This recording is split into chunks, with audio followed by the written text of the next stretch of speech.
One of the key concepts and principles of corrective exercise approaches to the hip and shoulder complexes is a concept of joint centration. And a lot of times we get confused with the term centration, but if we think about a ball and socket, it's sort of easy to visualize. If we think about the femoral head, for example, in the acetabulum, we can think of that centrated joint position, or maintaining an optimal axis of rotation. So again, if we think about like this joint right where my finger is as being the optimal axis of rotation, the joint maintains its ability to rotate through the hip socket through all the fundamental and cardinal planes of motion. Two key concepts about joint centration. One, stabilization. Generally speaking, the deep stabilizers are key to maintaining a centrated joint position.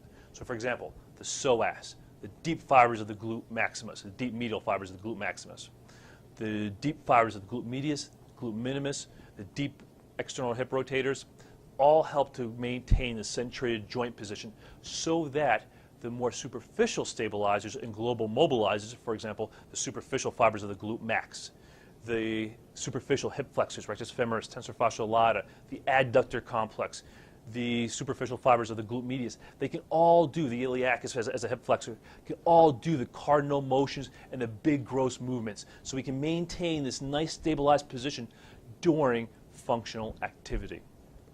The other component that creates proper joint centration is the ability to dissociate the joint.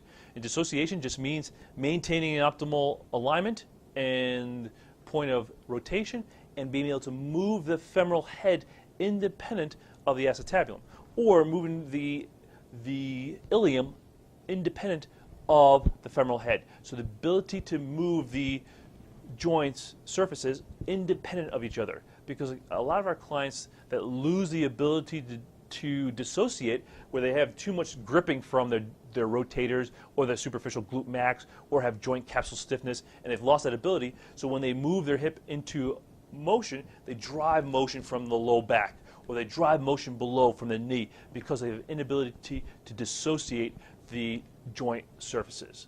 So centration is the combination of both being able to stabilize statically and through dynamic movement, as well as to dissociate, move the joint segments independent of each other, but under optimal functional control. Mobilization is really just, do you have mobility at the joint? It doesn't talk about or consider optimal motor control. When we talk about dissociation, we're talking about, do you have the ability to optimally control this motion that you have available through the joint articulations? So centration, again, will be something that is key during the corrective exercise process.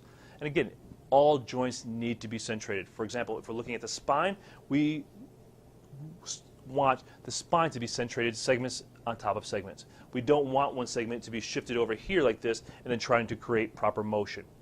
We want to maintain a relative centrated joint position of segment upon segment. And this is not to say there'll never be a time when you don't have shearing happen, because shearing is a normal part of motion, or translation. These are all normal parts of motion.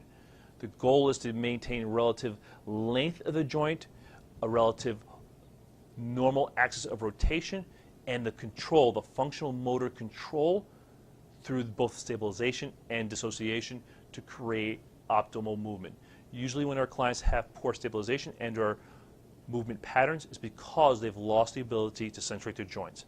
If we can centrate their joints, we can turn on the coactivators around the joints and improve a lot of their movement patterns without doing a lot of different corrective exercise strategies in addition. Sometimes we'll have to release some things, sometimes we'll have to activate some things, sometimes we'll have to give them some visual cueing or postural cueing to help maintain the position, and that's why we use the VIP plus B strategy. Later on in these videos you'll see that. But again, the key concept, centrate the joints and you'll maintain the integrity of the joint, maintain joint health, and improve optimal movement patterns.